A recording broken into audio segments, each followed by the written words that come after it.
PSSI masih memiliki waktu sekitar 2,5 bulan untuk menaturalisasi pemain keturunan berkualitas Eropa sebelum laga penting melawan Australia dan Bahrain pada Maret mendatang. Saat ini, dua nama yang sudah menjalani proses naturalisasi adalah Jairo Ridwal dan Oleh Romeni.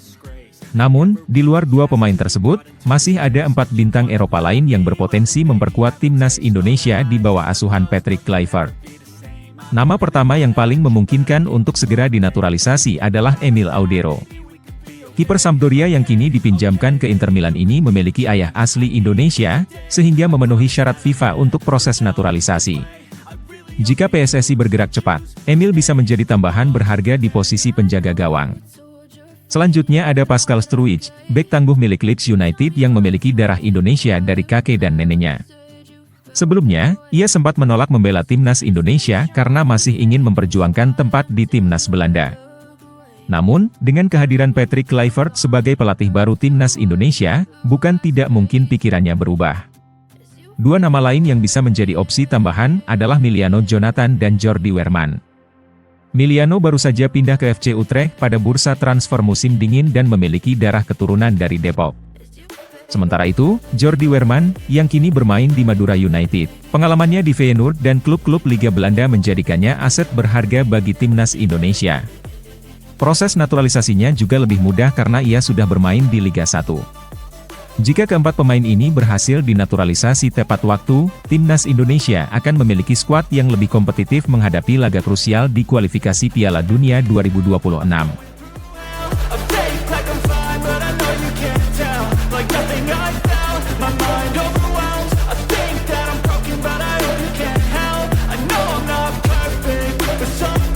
Media Vietnam Detau 247, baru-baru ini membahas kemungkinan Sintayong bergabung dengan klub Liga Vietnam setelah ia resmi dipecat oleh PSSI sebagai pelatih timnas Indonesia. Rumor ini muncul di tengah ketidakjelasan masa depan pelatih asal Korea Selatan tersebut.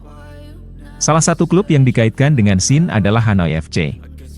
Namun, Nguyen Quoc Tuan, direktur eksekutif klub tersebut telah membantah adanya kontak dengan Sin. Ia menegaskan bahwa mereka masih mempercayai pelatih saat ini Ledet Tuan. Meskipun belum ada kejelasan soal kepindahan, spekulasi tentang masa depan Sin terus menjadi bahan perbincangan. Media Vietnam menyebut bahwa kepindahan Sin ke Vietnam dapat membawa pengaruh besar bagi kompetisi sepak bola mereka. Di sisi lain, Sin sendiri belum memberikan pernyataan pasti terkait rencana karirnya setelah meninggalkan timnas Indonesia. Namun, ia sempat diwawancarai oleh media Korea Selatan Yonhap News, di mana ia menyinggung kecintaannya pada Indonesia dan kemungkinan kembali suatu hari nanti.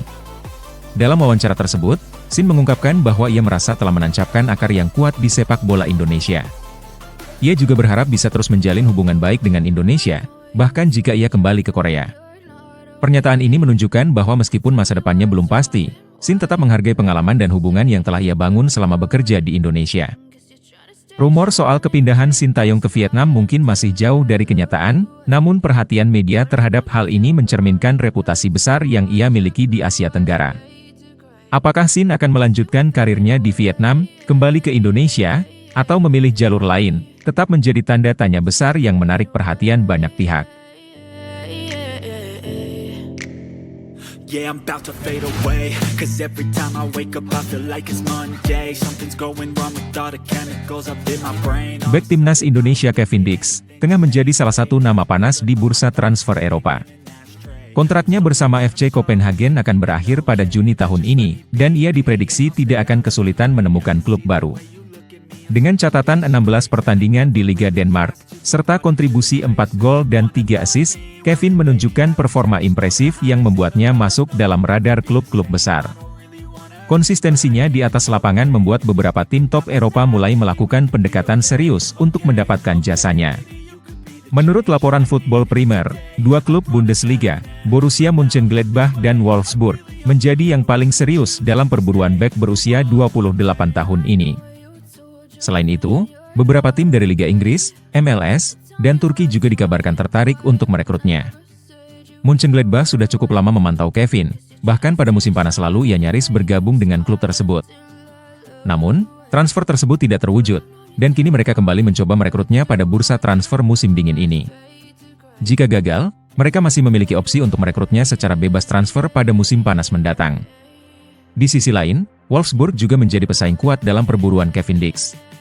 Klub Bundesliga ini terkesan dengan fleksibilitas Kevin, yang bisa bermain di berbagai posisi, baik sebagai bek kanan maupun bek tengah.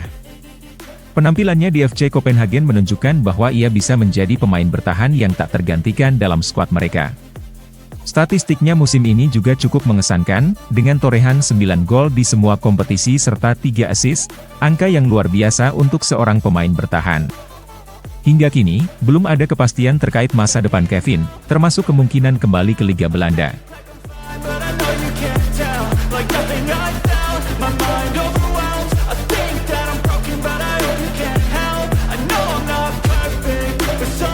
Seiring berjalannya waktu, muncul berbagai spekulasi mengenai siapa saja yang akan masuk dalam jajaran staf kepelatihan Patrick Kluivert di Timnas Indonesia. Salah satu nama yang menjadi perbincangan adalah mantan pemain Timnas Indonesia, Irfan Bahdim. Rumor ini mulai viral di media sosial setelah akun Instagram CCTV Bola 24 Jam mengunggah susunan calon staf kepelatihan. Dalam daftar tersebut, selain Alex Pastor dan Dani Lanzat, terdapat pula 2 mantan pemain naturalisasi Indonesia, yaitu Irfan Bahdim dan Rafael Maitimo. Selain itu, dalam rumor yang beredar, beberapa nama pelatih ternama asal Belanda juga disebut-sebut akan bergabung.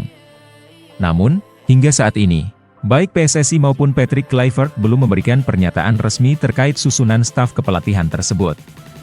Ketika ditanya mengenai kabar ini, Ketua Umum PSSI Erick Thohir mengaku tidak mengetahui adanya nama Irfan Bahdim dalam daftar calon staf kepelatihan Timnas Indonesia.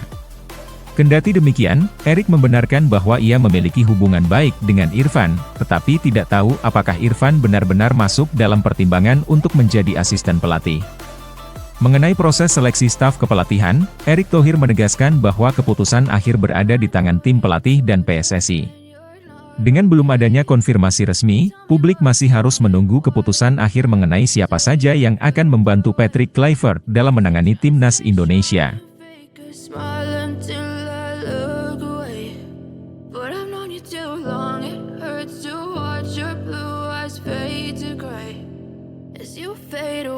Pelatih asal Korea Selatan Shin Tae-yong mengungkapkan bahwa ia akan lebih sering datang ke Indonesia, meskipun sudah tidak lagi bekerja sama dengan PSSI. Shin merasakan bahwa Indonesia adalah negara yang nyaman untuk dikunjungi dan memiliki tempat spesial di hatinya. Setelah resmi dipecat oleh PSSI pada 6 Januari 2025 dan digantikan oleh Patrick Kluivert, Shin mengaku terkejut karena pemecatan tersebut terjadi secara mendadak. Padahal, kontraknya bersama Timnas Indonesia sebenarnya masih aktif hingga Desember 2027. Selama hampir 5 tahun melatih Timnas Indonesia, Shin Tae-yong berhasil menjadi sosok yang sangat dicintai oleh publik. Kehadirannya membawa perubahan besar bagi sepak bola Indonesia, baik dari segi permainan maupun mentalitas pemain. Ia merasakan kehangatan dan dukungan luar biasa dari masyarakat Indonesia sejak pertama kali bertugas pada Desember 2019. Dalam pernyataannya kepada media Korea Selatan Yonhap, Shin mengaku bahwa kecintaannya pada Indonesia membuatnya ingin tetap berkunjung ke tanah air. Ia juga menyampaikan rasa terima kasih kepada komunitas warga Korea Selatan yang tinggal di Indonesia, yang telah mendukungnya dengan penuh semangat. Setelah pemecatan yang mengejutkan, Shin sempat merenung, tetapi kini ia bertekad untuk bangkit dan memulai babak baru dalam hidupnya. Di bawah kepemimpinannya, Timnas Indonesia mencapai berbagai prestasi membanggakan.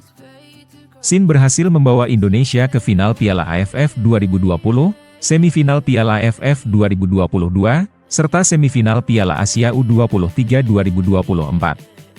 Selain itu, ia juga sukses mengantarkan Timnas Indonesia ke babak 16 besar Piala Asia 2023 dan putaran ketiga kualifikasi Piala Dunia 2026 zona Asia.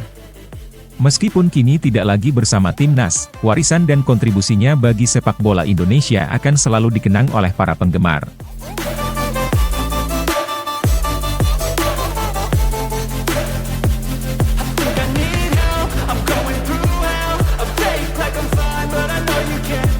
Timnas Malaysia baru saja membuat gebrakan besar dengan merombak total struktur kepelatihan mereka. Peter Klamovski kini resmi menjadi pelatih kepala, sementara Robert Douglas Friend diangkat sebagai CEO tim nasional. Langkah ini diambil sebagai bagian dari visi besar Harimau Malaya untuk meningkatkan peringkat FIFA mereka. Malaysia ingin kembali menjadi tim yang disegani di Asia dan bertekad membangun fondasi yang kokoh untuk mencapai hal tersebut. Craig Duncan, yang dipercaya sebagai kepala tim analisa performa, menyebut perannya sangat strategis dalam transformasi tim. Ia menegaskan bahwa tugas utamanya adalah memperkuat timnas Malaysia secara menyeluruh. Salah satu target ambisius mereka adalah menjadi salah satu tim terkuat di Asia dalam jangka panjang. Duncan juga menyebut, keberhasilan ini membutuhkan kerja keras, inovasi, dan pendekatan ilmiah yang terintegrasi. Performa Malaysia belakangan ini memang menurun, terutama setelah gagal melaju ke semifinal Piala AFF 2024. Kini, fokus utama mereka adalah mempersiapkan diri menghadapi kualifikasi Piala Asia 2027. Duncan menekankan bahwa transformasi ini masih dalam proses dan memerlukan strategi matang untuk bersaing di level tertinggi. Menurutnya, proses tersebut tidak hanya soal taktik di lapangan, tetapi juga pengembangan pemain secara keseluruhan. Sebagai kepala tim analisa, Duncan membawa pendekatan yang melibatkan ilmu olahraga, kedokteran, kebugaran, gizi, dan psikologi pemain. Ia yakin dengan sinergi bersama pelatih kepala Peter Klamovski, Malaysia dapat melangkah lebih jauh. Optimisme ini didukung oleh dedikasi seluruh tim, yang berkomitmen penuh untuk mengembalikan Harimau Malaya ke jalur prestasi. Dengan perubahan besar ini, Malaysia siap membuktikan diri sebagai kekuatan baru di kancah sepak bola Asia.